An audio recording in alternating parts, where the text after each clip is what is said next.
तो देखो, अब यहाँ पर हमने दो चीजें सीखी, उनको हम देखते हैं। देखो, सबसे पहले हमने यहाँ पे जो सीखा है वो ये सीखा है कि इसका फुल फॉर्म क्या होता है, और फिर हमने सीखा है कि इसका स्थापना कब हुई। अब हम अपने आप को ब्लैंक कर देंगे, फिर हमें यहाँ पे पता चलेगा कि इसका फुल फॉर्म क्या होता है। देखो, अब हम इसका फुल फॉर्म अपने तरीके से, जो आपके माइंड में जो चीजें गई हैं उनके अनुसार हम उसको याद करने की कोशिश करेंगे। और उसके का स्थापना की हमें दिनांक भी पता होनी चाहिए, डेट भी पता होनी चाहिए, और हमें ईयर भी पता होना चाहिए, और हमें स्थान भी पता होना चाहिए। आप लोग चाहें तो चैट बॉक्स में इसका कमेंट कर भी सकते हैं, कि चैट बॉक्स में आप लिख सकते हैं, चैट वाले ऑप्शन में, कि कहां पर इसकी क्या चीज हुई है। ठीक है, आप चाहें तो इस पे चैट बॉक्स में लिख भी सकते हैं। ठीक है, तो यहां पर अगर हम देखें, सार्क का अभी हमने बात करी थी, साउथ, है ना, इसका क्या होता है, south Asian, south Asian association, south Asian association, इसका क्या होता है, ये फुल फॉर्म होता है। तो ये फुल फॉर्म हमें क्या रखना पड़ेगा, याद रखना पड़ेगा, साउथ एशियन, फिर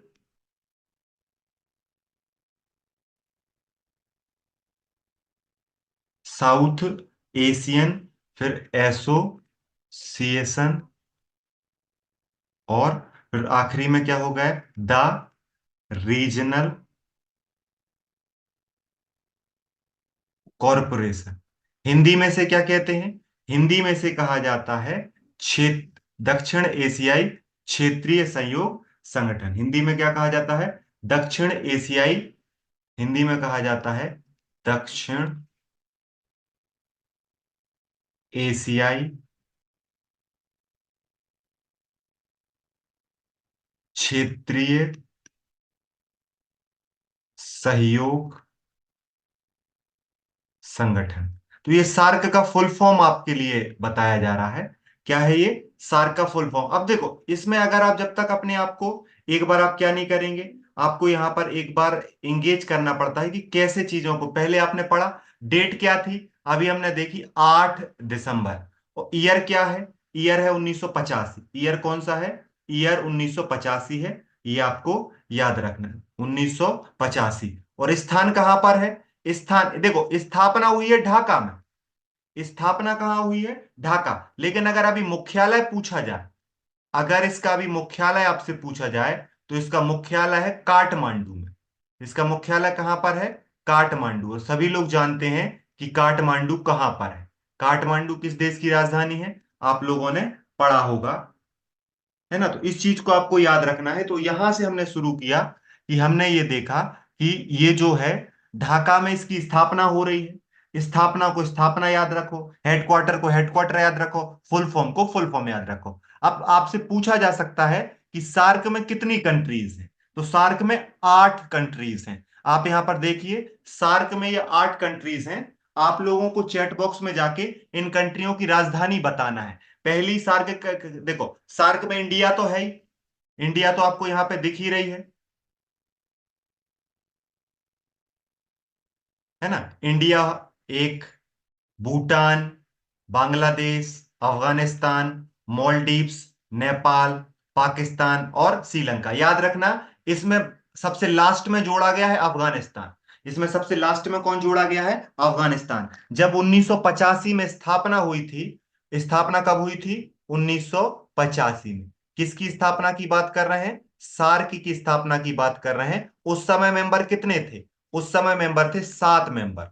उस समय मेंबर कितने थे, 7, जिसमें इंडिया, भूटान, बांग्लादेश, मालदीव्स, नेपाल,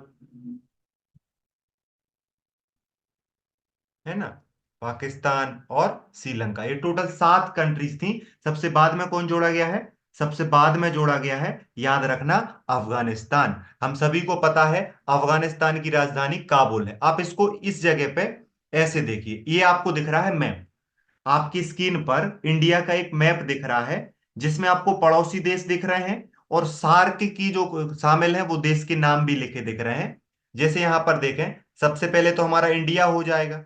और इंडिया की कैपिटल क्या है, सबको पता है, इंडिया की कैपिटल नई दिल्ली है। इंडिया की कैपिटल क्या है? न्यू दिल्ली। फिर दूसरे नंबर पे हो जाएगा पाकिस्तान। पाकिस्तान की कैपिटल का नाम है इस्लामाबाद। पाकिस्तान की कैपिटल का नाम क्या है? इस्लामाबाद। ठीक है। तीसरा हो जाएगा यहां पर नेपाल। नेपाल की जो राजधानी है वो है काठमांडू। और यहीं पर सार्क का क्या है? यहीं पर सार्क का हेडक्वार्टर है। फिर आ जाएगा भूटान। भूटान की राजधानी क्या है? भूटान की राजधानी है थिम्पू। भूटान की राजधानी क्या है? थिम्पू। फिर हो जाएगा 5 बांग्लादेश। इसकी राजधानी ढाका। यहीं पर 1985 में स्थापना हुई थी सार्क की। छठा हो जाएगा श्रीलंका। श्रीलंका की राजधानी है जयवर्धनेपुरम कोट्टे।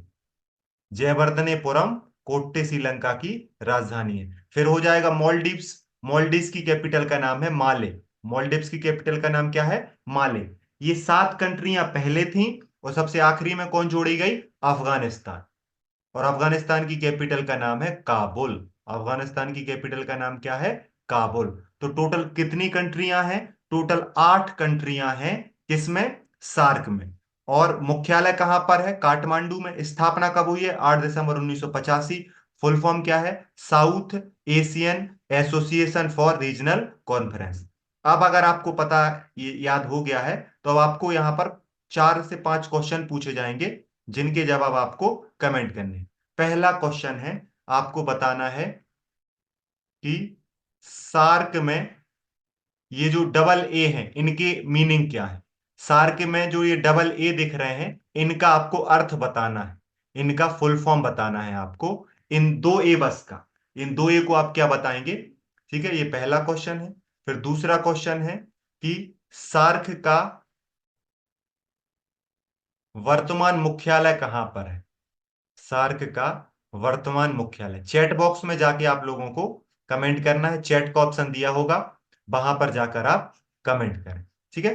तीसरा जो आपसे पूछा जाएगा, तीसरा है आपको सार्क की स्थापना का वर्ष और डेट बताना है।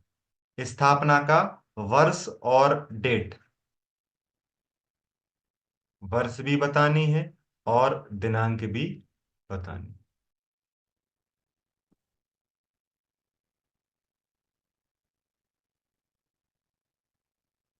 बढ़िया। और भी जितने भी साथी जुड़े हैं वो चैट बॉक्स में जाके कमेंट कर सकते हैं। ठीक है। और फिर बताना है आपको सार्क से जुड़ी, सार्क से जुड़ी जो 4 कंट्रीज हैं उनके नाम बताने हैं। 4 देश, टोटल 8 हैं। आपको कोई भी 4 देशों के नाम यहां पर बताने हैं।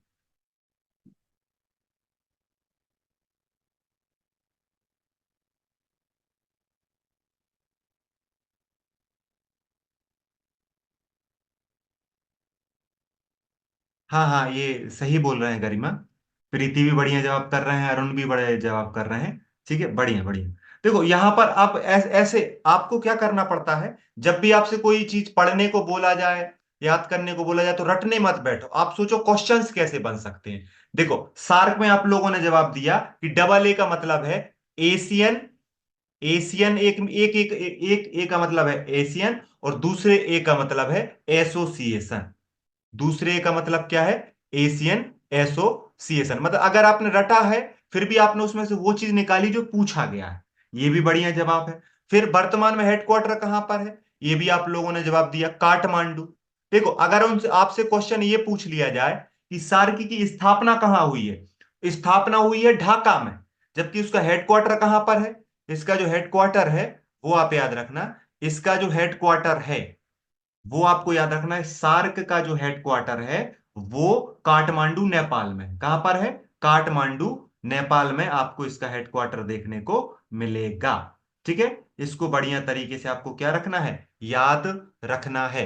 अब सार्क के 4 देश कौन कौन से हैं? आप देखो, इंडिया बता सकते हो, आप पाकिस्तान बता सकते हो, आप बांग्लादेश बता सकते हो, नेपाल बता सकते हो, भूटान बता सकते हो। अब यहाँ पे जो सबसे गजब की जो ट्विस्ट की बात है, जो आप कई बार भूल सकते हो, देखो आप सार्क कंट्रीज में आप ये भूल सकते हो कि कौन सा देश शामिल है, क्योंकि आप अगर एक रीजनिंग लगाओगे सारे पड़ोसी देश शामिल हैं तो आपको लगेगा कि ये चीज हो जाएगी। लेकिन यहां पर आपको याद रखना है कि ये चीज, इसमें एक ट्विस्ट है। ये आपको यहां पर एक चीज देखने को मिलेगी कि उसमें म्यांमार शामिल नहीं है। भारत के जो पड़ोसी देश हैं उसमें सार्क में कौन सी कंट्री नहीं है? तो आप याद रखना, यहां की जो पड़ोसी कंट्री है, यहां पर एक पड़ोसी कंट्री आपको देखने को मिलती है भारत के पूर्व में, जिसका नाम है म्यांमार। वो सार्क का हिस्सा नहीं है। यहां पर जो आपको एक कंट्री देखने को मिलती है म्यांमार, वो सार्क का हिस्सा नहीं है। तो आपको पहले से याद रखना है, भारत के पड़ोसी देश शामिल हैं लेकिन उसमें म्यांमार शामिल नहीं है। अब यहां से देखो, आपने राजधानियां तो याद कर ली। अगर हम आपसे बोलें तो आपको इनकी राजधानियां तो याद हो गई हैं। अगर आपसे कोई पूछे बांग्लादेश की राजधानी क्या है, तो आप बताओगे काबुल है ना। नेपाल की क्या है, तो आप बताओगे काठमांडू है। भूटान की थिम्पू। राजधानी याद हो गई। अब करेंसीज याद कर रहे हैं। अब इनकी करेंसी पूछी जाती है कई बार, तो उनकी करेंसी को ध्यान से देखें आप। यहां पर आपको दिख रहा है 8 कंट्रियां हैं। और ये कौन सी कंट्रियां हैं? ये सार्क कंट्री के नाम लिखे। कौन सी कंट्री के नाम लिखे हैं? सार्क कंट्रीज के नाम यहां पर आपको लिखे दिखाई दे रहे। सार्क का फुल फॉर्म जाना। स्थापना हुई है 8 दिसंबर 1985 में और हेडक्वार्टर है काठमांडू। देखो, अफगानिस्तान की करेंसी क्या है? अफगानिस्तान की करेंसी है अफगानी। अफगानिस्तान की मुद्रा क्या है? अफगानिस्तान की मुद्रा है अफगानी। आप यहां पे देखो, अब यहां पर आपको इंडिया की देखो, नेपाल की देखो, पाकिस्तान की देखो और श्रीलंका, इन चारों की रुपी है। इन चारों की क्या है? अंतर क्या है? इंडियन रुपी, नेपाली रुपी, पाकिस्तानी रुपी और श्रीलंका रुपी। जिस कंट्री की जो है वो रुपी है, लेकिन मॉलडीव्स में थोड़ी सा अंतर है, यहां का रुपया है। मॉलडीव्स की करेंसी का नाम क्या है? मॉलडीव्स रुपया। आप इसको देखें, इसको याद रखना, इसकी है रुपया। ये रुफिया जो है, ये मालदीव्स की है। मालदीव्स को हिंदी में मालदीव कह देते हैं और मालदीव की राजधानी माले है। देखो, अफगानिस्तान की अफगानी है। बांग्लादेश की है टका। बांग्लादेश की क्या है? टका। बांग्लादेश की है टका। और ये सबसे, भूटान की अक्सर पूछी जाती है नेगुल तुरम। नेगुल तुरम। भूटान की करेंसी क्या है? नेगुल तुरम। अफगानिस्तान की करेंसी क्या है? अफगानी। इंडिया की करेंसी क्या है? Indian rupees. पाकिस्तान की करेंसी क्या है? पाकिस्तानी रुपीस। श्रीलंका की करेंसी क्या है? श्रीलंका रुपीस। है ना। मालदीव्स की क्या है? रुपया। मालदीव्स की क्या है? रुपया। अब देखो, यहां से, यहीं से टेस्ट शुरू होता है। आपने देख लिया। अब हम क्या कर देंगे? चीजों को ब्लैंक कर देंगे और अब आपसे यहां पर पूछा जाएगा या आपको बताना है। यहां आप देखेंगे, अब आपसे अगर कोई चीज बोले, हम यहां पे करेंसीज के नाम लिखेंगे, है ना, और आपको देश का नाम बताते जाना है। जैसे मैंने पहले करेंसी लिखी यहां पर टका। ये कौन से देश की करेंसी है? किस देश की मुद्रा है? दूसरा मैंने आपको यहां पे लिखा रुपया। क्या लिखा? रुपया। और तीसरा मैंने आपको लिखा यहां पे अफगानी। तीसरा मैंने क्या लिखा? अफगानी। और चौथा लिखा नागुल तुरम। नागुल तुरम। नागुल तुरम कहाँ की है? ये चार आपको बतानी है। और ये चार ही तो याद करनी है, बाकी तो कंट्री का नाम लगाओगे और देश का नाम लगाने से हो जाए। बढ़िया, बढ़िया, बढ़िया। यहाँ पर बढ़िया जवाब किए जा रहे हैं। तो जैसा कि यहाँ पे अरुण ने जवाब किया है भूटान, गरिमा भी जवाब कर रही हैं, है ना, प्रीति भी जवाब कर रही हैं। बढ़िया। तो जो टका है वो किसकी हो जाएगी? बिल्कुल बढ़िया। हम लोगों ने पढ़ के रखा है यहाँ पे कि टका जो है वो किसकी करेंसी है? बांग्लादेश की। टका किसकी करेंसी है? बांग्लादेश। और बांग्लादेश की अगर आपसे कोई राजधानी पूछ ले, तो आप बता दोगे कि बांग्लादेश की राजधानी ढाका है। बांग्लादेश की राजधानी क्या है? ढाका। ठीक है। रुपया किसकी है? मॉलडीव्स की। रुपया किसकी है? मॉलडीव्स की। अगर आपसे कोई मॉलडीव की राजधानी पूछ ले, तो आप बता दोगे माले है। फिर अफगानी किसकी है? अफगानिस्तान की करेंसी है। अगर अफगानिस्तान की आपसे कोई राजधानी पूछ ले, तो आप बता दोगे काबुल है। क्या है? काबुल है। अगर आपसे कोई पूछे कि नागुल तुरम किसकी करेंसी है, तो नागुल तुरम भूटान की करेंसी है। और अगर आपसे कोई भूटान की राजधानी पूछ ले, तो भूटान की राजधानी है थिम्पू। भूटान की राजधानी क्या है? थिम्पू। भूटान की राजधानी यहां पर थिम्पू। ठीक है। तो ये आपको एक आइडिया लग गया कि हमारे पड़ोसी देशेस हैं, है ना। अब आप लोग जल्दी से कमेंट करके बताएं वो पड़ोसी देश कौन सा है जो भारत का पड़ोसी तो है लेकिन सार्क में शामिल नहीं है। आपको वो वाला नाम कमेंट करके बताना है जो भारत का पड़ोसी तो है लेकिन वो सार्क कंट्रीज में शामिल नहीं है, उस देश का नाम आपको कमेंट करके बताना। बढ़िया, साथ में उसकी राजधानी भी कमेंट करके बताएं। म्यांमार की कैपिटल क्या है वो आप लोगों को बताना है। तो इस चित्र में आपको क्लियर हो जाएंगी चीजें। अब यहां पे आप ध्यान से देख लें, आपको एक आइडिया लग गया कि सार्क है क्या।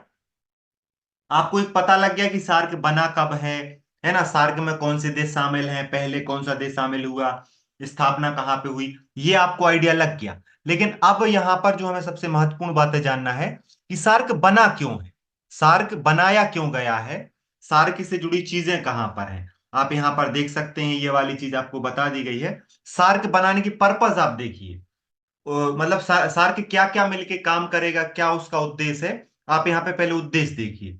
ये चाहते हैं, जितनी भी कंट्रीज हैं वो सार्क की, वो ये चाहती हैं कि दक्षिण एशिया के लोगों के कल्याण को बढ़ावा मिले और उनके जीवन में गुणवत्ता में सुधार आए। सार्क कंट्रीज जो हैं वो ये चाहती हैं, सार्क कंट्रीज जो हैं वो ये चाहती हैं कि इन जो साउथ एशिया के जो लोग हैं उनका वेलफेयर हो सके। देखो, लाइफ लाइफ स्टाइल उनकी बेहतर हो सके, उनकी जो जो लोगों का है जो वेलफेयर हो सके, उसके लिए सार्क को बनाया गया है। एक पर्पज है इकोनॉमिक ग्रोथ, दूसरा पर्पज है सोशल प्रोग्रेस, तीसरा कल्चर है कल्चरल डेवलपमेंट, और साथ में लोग गरिमापूर्ण जीवन जी सकें, मजबूती के साथ जी सकें, संबंध अच्छे हों, समस्याओं का मूल्यांकन किया जाए। अगर आपसे कोई एक पूछे, एक संगठन बनाया जाता है जिससे लोगों का वेलफेयर हो, जिससे प्रॉब्लम सॉल्व की जा सके, जिससे आत्मनिर्भरता सेल्फ डिपेंडेंसी जो है वो मजबूत हो सके। तो आप इसको ध्यान से पढ़ सकते हैं कि लोगों का कल्याण हो, वेलफेयर हो, है ना, उनका बेटर जीवन हो, इकोनॉमिक ग्रोथ हो, सोशल प्रोग्रेस हो, कल्चरल डेवलपमेंट हो, साथ में व्यक्ति की जो सोशल लाइफ है, जो स्टेटस है, वो आगे बढ़े। ठीक है। दक्षिण एशिया के देशों में सामूहिक आत्मनिर्भरता को बढ़ावा मिले, एक दूसरे की समस्याओं को समझें और विश्वास बढ़े और समझ बढ़े।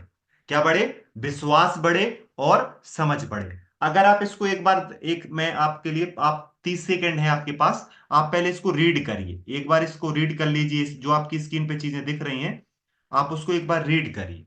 जब आप उसको रीड कर लेंगे तो फिर आपको वो चीजें समझ में आएंगी कि हम उस किस उद्देश्य से वो चीज बना रहे हैं। जैसे आपने अगर इसको रीड कर लिया है तो अब हम क्या करेंगे कि आप यहां पर आपके लिए और आगे वाली चीजें हैं, इनमें भी सामाजिक, आर्थिक, सांस्कृतिक, तकनीकी, वैज्ञानिक क्षेत्रों में आपसी सहयोग और सहभागिता को बढ़ाना है। अन्य विकासशील देशों के साथ सहयोग को मजबूत करना है। समान हितों के मामले में अंतर्राष्ट्रीय मंच पर आपसी सहयोग को मजबूत करना है। अंतर्राष्ट्रीय और क्षेत्रीय संगठनों के साथ समान उद्देश्यों और लक्ष्य को प्राप्त करना है। तो इसको आप कैसे समझेंगे?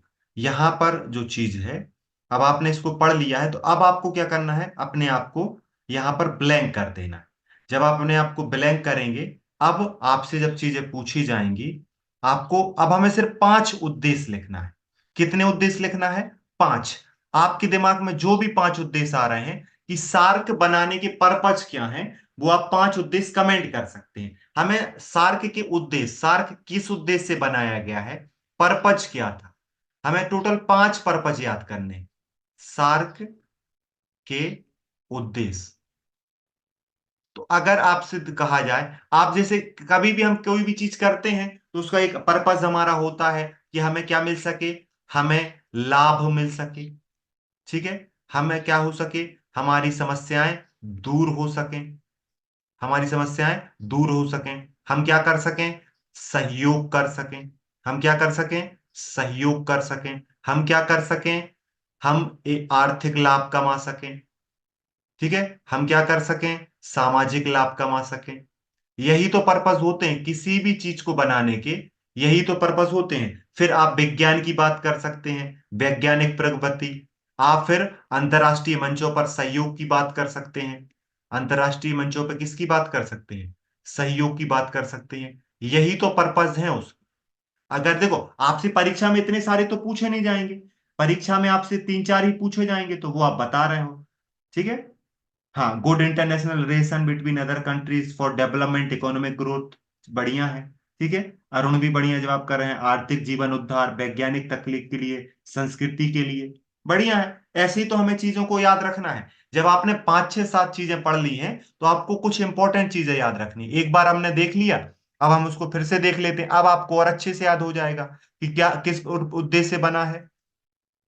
देखो, लोगों के कल्याण के लिए बना है, वेलफेयर के लिए बना है, इकोनॉमिक ग्रोथ के लिए बना है, आपस में समस्याओं को समझा सके, विश्वास को बढ़ाया जा सके, वेलफेयर किया जा सके, है ना, जो कंसर्न है उनको समझा जा सके।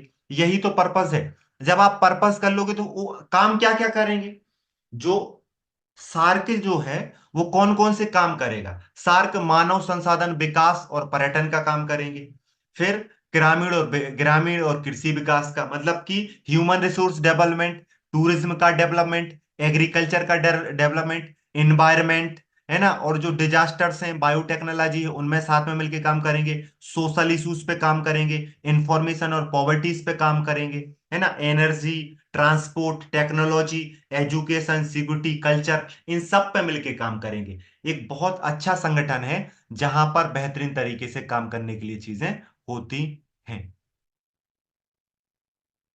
समझ पा रहे हैं आप। तो ये एक आइडिया लग गया आपको। आपसे पूछे कि सार्क का क्या क्या काम है, सार्क ऑर्गेनाइजेशन के रूप में क्या क्या काम करती है। ये ह्यूमन रिसोर्स के लिए काम करती है, टूरिज्म के लिए काम करती है, एनवायरनमेंट के लिए काम करती है, एग्रीकल्चर के लिए काम करती है, इकोनॉमिक ग्रोथ के लिए काम करती है, एजुकेशन के लिए काम करती है, एनर्जी के लिए काम करती है।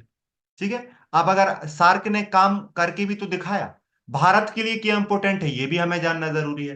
देखो, अगर हम सार्क के सदस्य बने रहेंगे, तो पड़ोसियों के साथ, और हो जो हमारी डिप्लोमेसी है वो भी बढ़िया रहेगी। हम चाइना को काउंटर कर पाएंगे, हम रीजनल बैलेंस बना पाएंगे। हम क्या बना पाएंगे, हम रीजनल बैलेंस जो है वो भी बना पाएंगे। देखो, इंडिया अपनी नेबरिंग कंट्रीज के साथ फ्रेंडशिप रख पाएगी, और इंडिया अपनी लीडरशिप को भी दिखा पाएगी, और सबसे इंडिया की जो एक्ट ईस्ट पॉलिसी है उसमें भी मदद मिलेगी। आपसे बोला जाए कि सार्क का इंडिया के लिए क्या इंपॉर्टेंस है, तो सार्क के इंडिया के लिए इंपॉर्टेंस को आप किस तरीके से डिफाइन करोगे। इंडिया के लिए, सार्क के लिए, देखो, इंडिया क्या करेगा, अपनी पड़ोसियों के साथ बेहतर रिलेशन कर पाएगा, इंडिया के लिए यह बेनिफिट है। उसकी डिप्लोमेसी, उसकी कूटनीति चल पाएगी, चाइना को बैलेंस कर पाएगा, ये इंडिया के लिए फायदा है। रीजनल बैलेंस बना पाएगा, क्षेत्रीय स्थिरता ये बना पाएगा, अपने आप को लीडर के रूप में दिखा पाएगा वर्ल्ड में, ये भी। अगर सार्क में सबसे बड़ी कंट्री भारत है, सार्क में सबसे इकोनॉमिक कंट्री भारत है, सार्क में सबसे डेवलप कंट्री भारत है, तो भारत एक अच्छा लीडर बन पाएगा। और हमारी जो एक्ट ईस्ट पॉलिसी है, हम जो पूर्वी की कंट्रीज को देखना चाहते हैं, उसमें भी हमें क्या मिलेगी, मजबूती मिलेगी, तो हम बेहतर तरीके से काम कर पाएंगे अपने देश के लिए। तो अब इसको हम कैसे देखेंगे।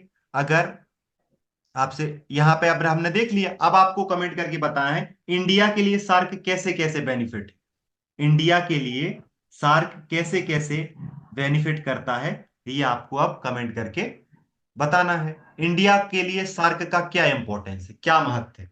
एक एक महत्व तो हमने देखा कि सबसे पहले वो क्या कर पाएगा, अपने पड़ोसियों के साथ बेहतर रिलेशन कर पाएगा। सार्क का जो भारत के लिए महत्व है,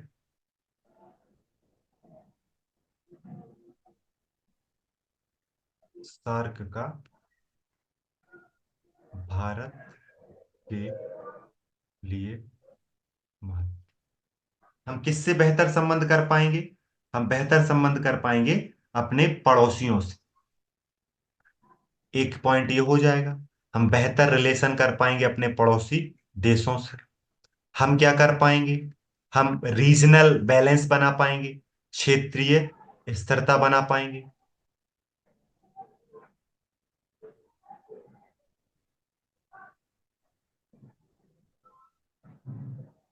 फिर हम क्या कर पाएंगे, फिर हम कर पाएंगे, आपको याद रखना है, हम अपने आप को लीडर के रूप में दिखा पाएंगे, वैश्विक नेतृत्व की बात कर पाएंगे हम। हमारी जो लीडरशिप क्वालिटी है, हम उसको बता पाएंगे, वैश्विक नेतृत्व को बता पाएंगे, है ना। यही तो इंपॉर्टेंट है। जो हम यहाँ पर जो चीजें इंपॉर्टेंट रूप से निकल के सामने आ रही हैं। फिर हम क्या कर सकते हैं, भू मतलब कूटनीतिक एक्ट, एक्ट ईस्ट पॉलिसी में हमारा फायदा मिलेगा। जो हमारी एक्ट एक्ट ईस्ट पॉलिसी है, उसमें हमें इसका सार्क में हम फायदा उठा सकते हैं। ठीक है। और साथ में हमारी जो डिप्लोमेसी है, जियो पॉलिटिक्स है, भू रणनीति है, जियो पॉलिटिक्स, किस देश को संभालना है, किस देश को नहीं संभालना है, किस देश से अच्छी बात करनी है, किस देश से अच्छी बात नहीं करनी है। तो ये ओवरऑल एक आपको आइडिया लग गया कि सार्क कैसे काम करती है और सार्क में क्या क्या चीजें होती हैं। क्या आप लोग इस चीज को अंडरस्टैंड कर पाए? चैट बॉक्स में लिखें, क्या आप बता समझ पाए? अब एक एक व्यक्ति माइक चालू करेगा और मैं उससे 2 या 3 क्वेश्चन पूछूंगा, है ना। आपको सिर्फ अपना माइक चालू करना है और मैं एक और एक मैं एक व्यक्ति एक व्यक्ति से क्वेश्चन पूछूं।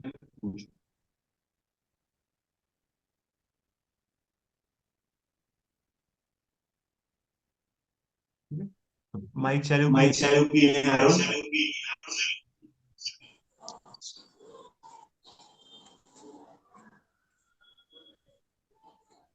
है ना। गरिमा आप अपना माइक बंद कर लें, अरुण बस जवाब करेगा, है ना। अरुण आपसे क्वेश्चन पूछे जा रहे हैं। जी सर। पहला क्वेश्चन आपको है, आपको कमेंट करके बता मतलब बोल के बताना है कि सार्क की स्थापना किस स्थान पे हुई थी। सार्क की स्थापना बांग्लादेश ढाका में हुई थी 8 दिसंबर 1985 को। दूसरा क्वेश्चन है, सार्क में भारत का कौन सा पड़ोसी शामिल नहीं? म्यांमार देश। बढ़िया। और आपको तीसरा क्वेश्चन है, आपको बताना है सार्क का वर्तमान हेडक्वार्टर कहाँ पर? नेपाल काठमांडू। बढ़िया। आप दूसरे व्यक्ति ओपन करें माइक। गरिमा वो ओपन कर लें, आप जवाब करेंगे। Yes sir. पहला क्वेश्चन है, गरिमा आपको 3 देशों के नाम बताने हैं जो सार्क में शामिल हैं और उनकी राजधानी है। इंडिया, इंडिया की कैपिटल न्यू दिल्ली, जी। पाकिस्तान इस्लामाबाद, जी। एंड श्रीलंका त्रिवंतपुरम। श्रीलंका, श्रीलंका जयवर्धनेपुरम है उसका। हाँ, जयवर्धन कोट्टम। और आपको बताना है कि जो सार्क है उसमें सी का मतलब क्या है, सी किसके लिए स्टैंड करता है? C stands for cooperation. बढ़िया। इट मींस मतलब कोऑपरेट कर सके अदर कंट्रीज के साथ मिलके। ठीक ठीक, बढ़िया। अब प्रीति माइक चालू हम्म। करें। हाँ सर। प्रीति आपसे क्वेश्चन है कि एस किसके लिए स्टैंड करता है सार्क में? साउथ एशियन, साउथ दक्षिणी देश है, राज्य। आपको बताना है कि जो सार्क है उसके 2 पर्पज कौन कौन से हैं उसको बनाने के। तो दक्षिणी एशिया के लोगों को बढ़ावा, कल्याण को मतलब उनके हाँ बढ़ावा देना, हाँ हाँ, बढ़िया। और एक दूसरों की समस्याओं को समझना, हम्म, और देशों में वो आत्मनिर्भरता को बढ़ावा देना। ठीक है। अगला क्वेश्चन है, रुपया किसकी करेंसी है, रुपया? रूफया, हाँ। मालदीव। हाँ, मालदीव, बढ़िया। मेघा आप चालू करें माइक।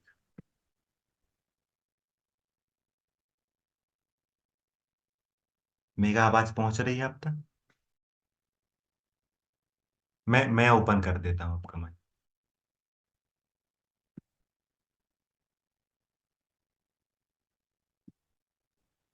Yes sir. आ रही है आवाज? Yes sir. आपसे आपसे पहला क्वेश्चन। Class operating.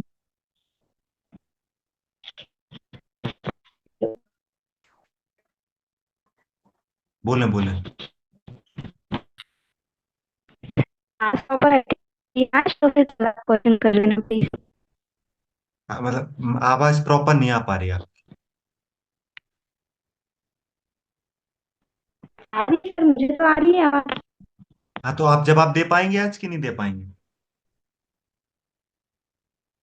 आज दे पाऊंगी सर। हम्म। आज नहीं दे पाऊंगी सर।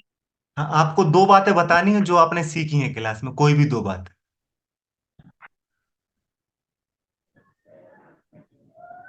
ठीक है सर। कैपिटल बता सकती हो सर? कैपिटल बता सकते हो? ओके सर, बांग्लादेश की कैपिटल है ढाका। हम्म। पाकिस्तान की है इस्लामाबाद। हम्म। श्रीलंका की है श्री जयवर्धनपुरा कोट्टे। ठीक है। और नेपाल की है काठमांडू। बढ़िया बढ़िया। ठीक है, तो अब हम कल ठीक है सर। जुड़ेंगे। कल हम पढ़ेंगे आसियान कंट्रीज के बारे में। किसके बारे में पढ़ेंगे? आसियान कंट्रीज के बारे में, ठीक है। और कल आप लोगों को एक एक टॉपिक पे बोलना है, कल पक्का बोलना है, ठीक है। और अगर आप लोग अनुमति दें, है ना, क्योंकि अब क्लास कुछ ही देर में एंड हो जाएगी, तो क्या हम क्लास को 5 बजे कर लें?